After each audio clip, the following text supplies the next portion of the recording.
Most amazing episode. Ah, right. So to that, I said, well, there were lots of nice things that happened, but maybe to me, really, it was just the kindness of the people that that was most amazing, and that's probably the thing that I will remember most about Taiwan, is when that old lady from the bus offered me her oranges, and she tried to strike up a conversation.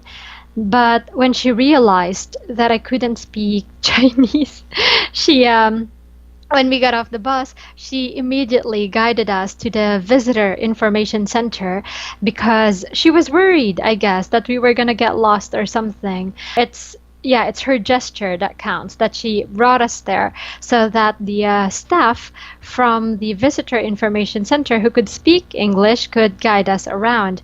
And then there was also that episode when oh yeah, at the local shop where we were trying different clothes, and when we told the shop owner that we weren't going to buy anything yet because we wanted to have lunch, she brought us to this aboriginal restaurant, and she suggested the menu that we could order if we wanted to try the Aboriginal dishes.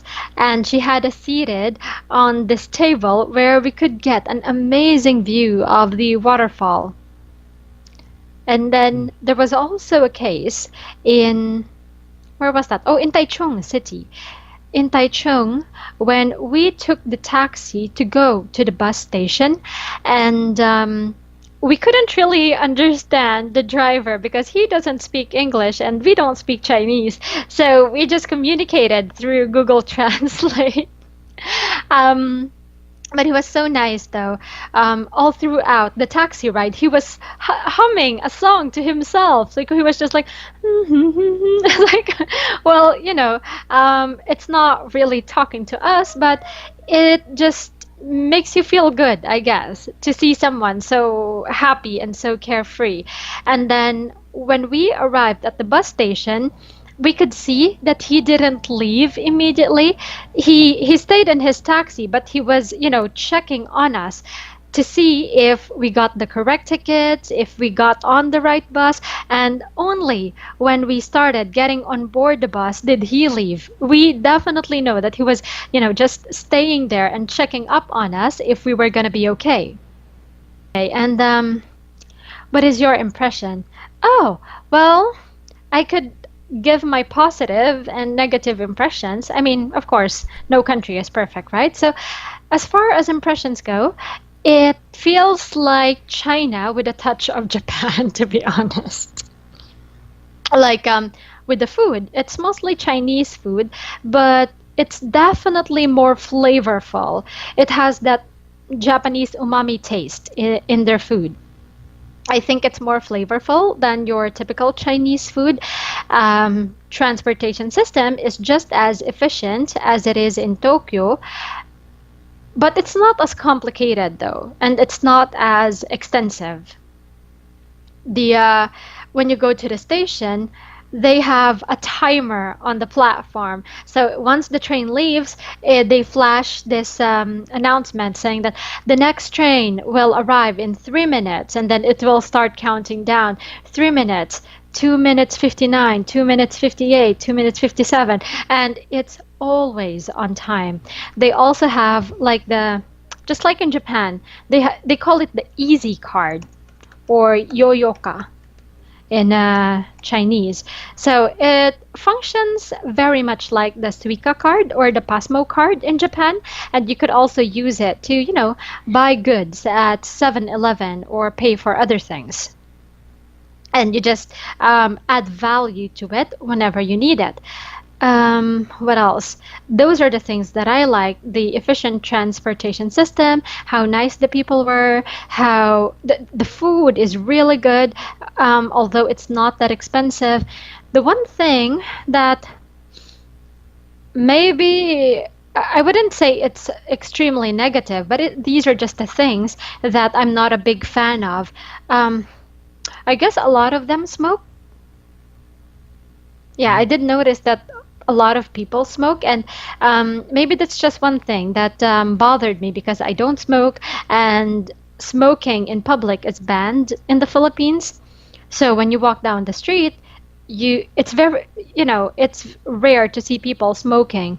It's actually against the law, and some people break it, but in general, you don't see people smoking in public, whereas in Taiwan they do.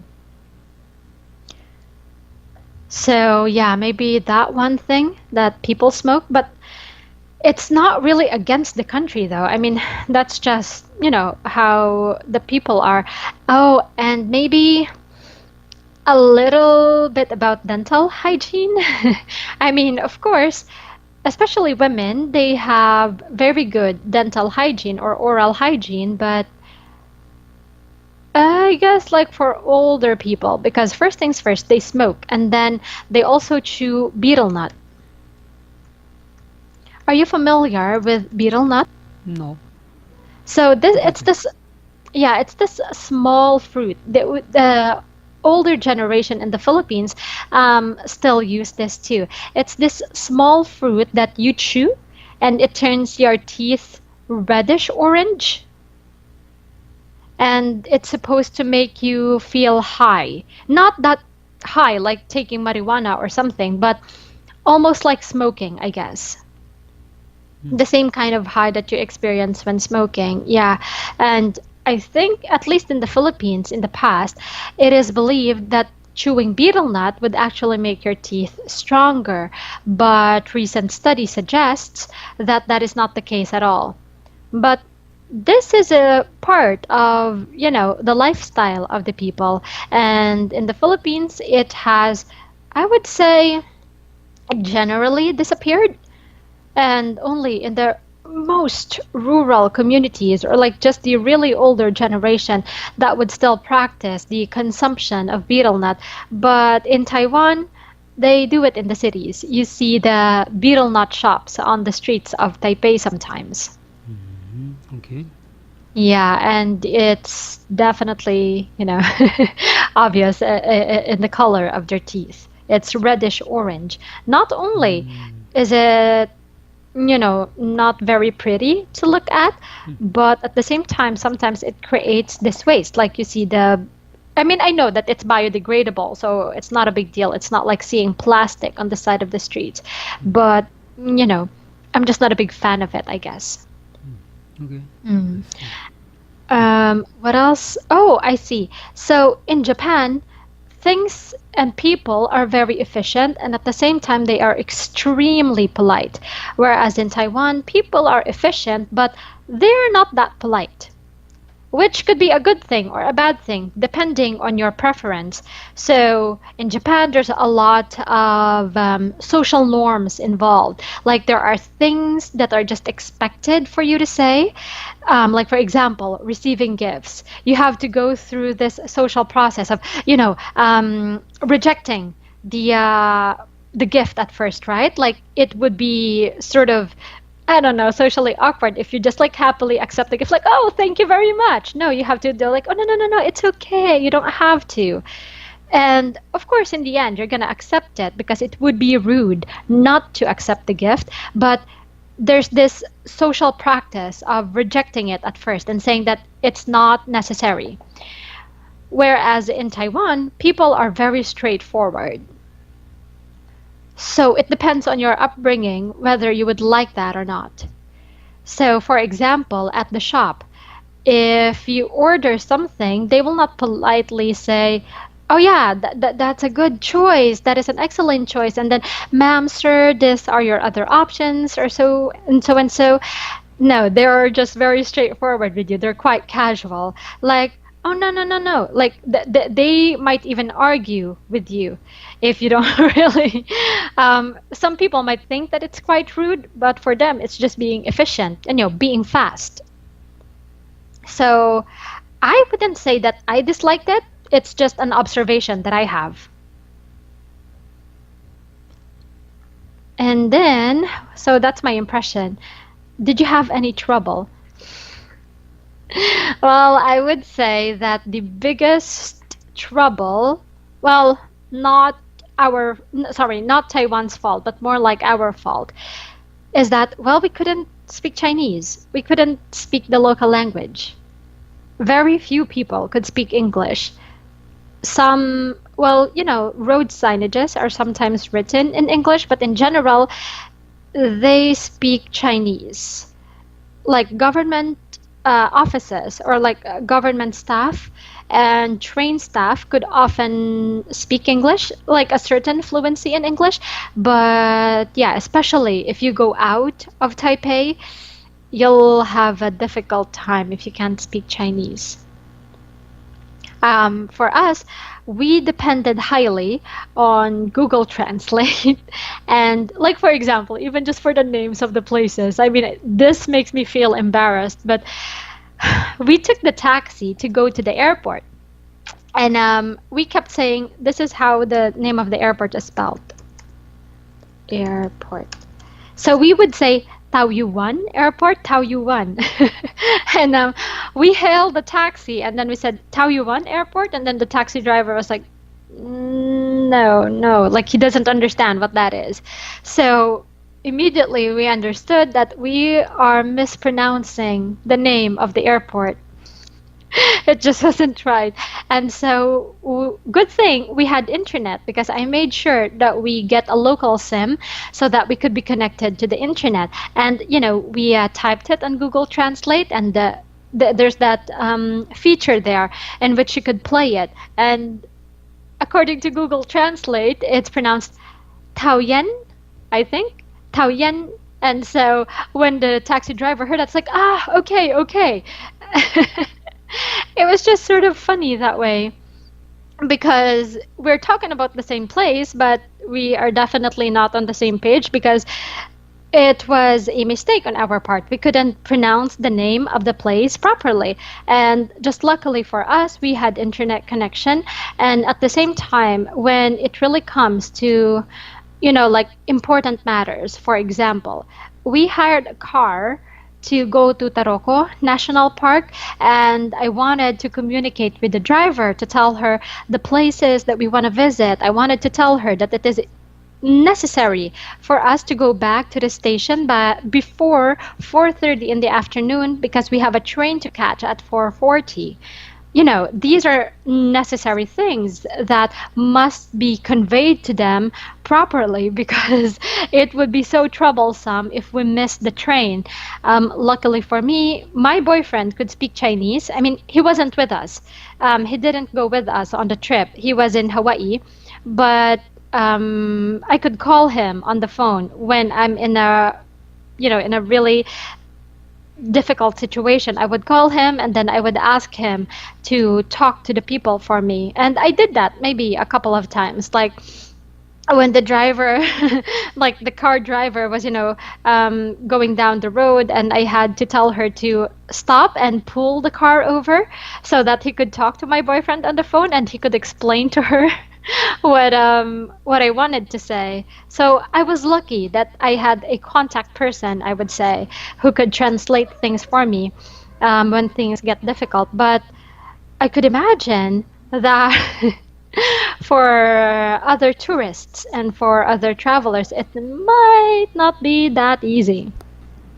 And I could also understand the signages sometimes. So, for example, if it says Nanjing West Road on the sign, I couldn't read that, but I couldn't read that out loud, but I would be able to recognize the letters, because, they're the same letters as in Japanese.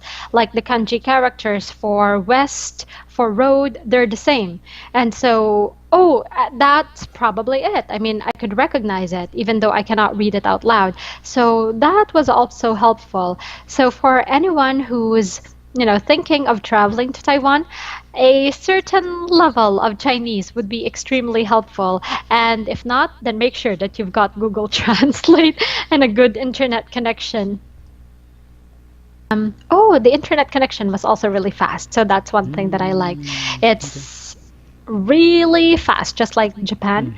But it was cheap. I remember we paid 500 Taiwanese dollars for a for the local SIM. Mm. So usually to go to Taiwan, you have two options for internet connection. It's either you get the 4G device, it's this like mobile router Mm. that they give you, or you could get a local SIM. And I would highly suggest getting the local SIM instead of Mm. the device because Mm. the device would require you to go to a shop, get the device, Mm. and when you go back home, you have to return the device. Mm. Whereas if you get a local SIM, Mm. you just get the SIM, you don't have to return it, you just dispose of it after you're done. Mm. I paid 500 Taiwanese dollars. That would Mm. be, mm, let me think, 750, 800, maybe around 1,500 Japanese yen. Yeah, maybe um, around that figure. 1,500 Japanese yen for the SIM for 5 days. And you've got local calls, local text messages, and unlimited data. And the data is really fast. Yeah, really, really fast. Okay, and you could use lasering service. Yes, yes, indeed. Okay, So okay. I inserted the SIM on my Mm. phone, and then I just turned on my hotspot so that my mother and my brother could connect their devices to my hotspot. Okay, Mhm. I see. Yeah, and once you're done with it, the SIM will just automatically deactivate and you could dispose of it. As for me, I kept it as a souvenir. So we just got one local SIM, but we all were able to use the internet, and Mm-hmm. the signal was really strong. Like, for Mm. example, I'd be making phone calls using Viber or Mm. some messaging application, and my brother could also use Skype, and my mother could also play YouTube videos. Signal is excellent. Speed is really fast for a fairly cheap price. Yeah, and they have options Mm. for, the different number of days that you're going to be staying in Taiwan. So, as far as I'm concerned, I think that the shortest data plan that they have is for 3 days, followed by 5 days, 7 days, 10 Mm. days. They even have options for like 2 months or so. So, to give you a better appreciation of Taiwan, I could send you some pictures Mm. of our trip. So, Mm. like for example, this is Sun Moon Lake, and Mm. it's one of the most beautiful places I have ever seen in my life. Mm. Okay, okay. Yeah. And as for accommodation, if you really do have plans to stay in Taiwan for a month, I would say it's so possible. Say you get an accommodation with Airbnb, Mm. it would be so cheap. Okay, I see. Mhm. There are even hostels there in Mm. which they would probably cost around definitely less than 2,000 yen a night. Mm. Definitely less Okay. than. Yeah. Mm.